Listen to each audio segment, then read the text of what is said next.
Rev it on the way, but some more movies first. Quickly, Albert Nobbs, which is a pet project for Glenn Close, a role that she played on theatre back in the 1980s.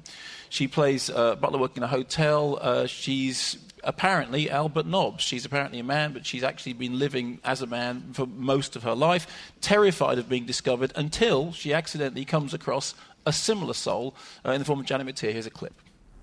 So why are you dressed like a fella? No one would have suspected me till the day of my death.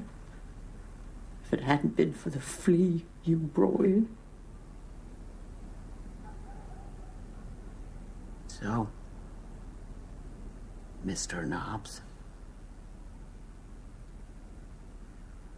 what do you suggest we do now, as far as the sleeping arrangements are concerned? Any ideas?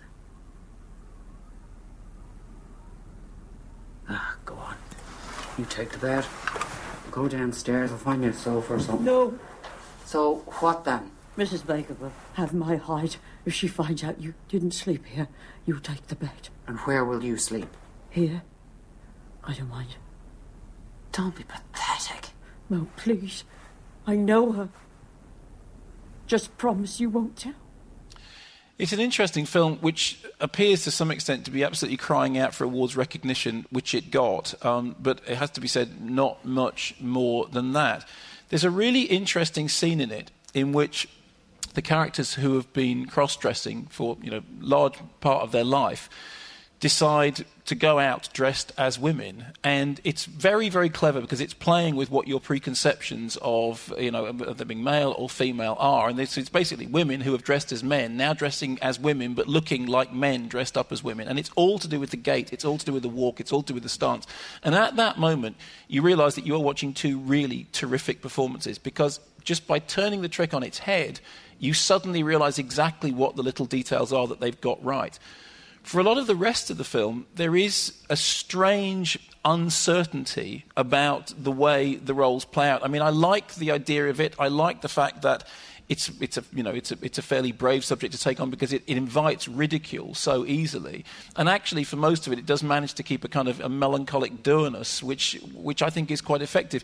It is, however, in the end, fairly dramatically inert. And you do end up kind of admiring the performances from a distance, admiring the fact that the story isn't descending into ridicule, and yet somehow never quite settling into exactly what it's trying to be. So it was one of those peculiar cases in which, I know there are some people who don't like the film at all and find that dramatically it is a stretch. I think that Glenn Close's performance is very good. I think that the nominations were deserved.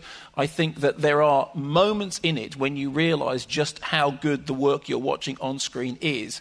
But I'm not sure that that's enough to say, go see it. It's probably one of those things that if you bumped into it on television, you'd be strangely drawn in by it. But if you went to the cinema, you might find yourself losing patience with it, which is not to say that there aren't two great performances. There are, but there's not a great film around those performances. You're listening to 5 Live. It's 3:30. We are today at the O2 Centre in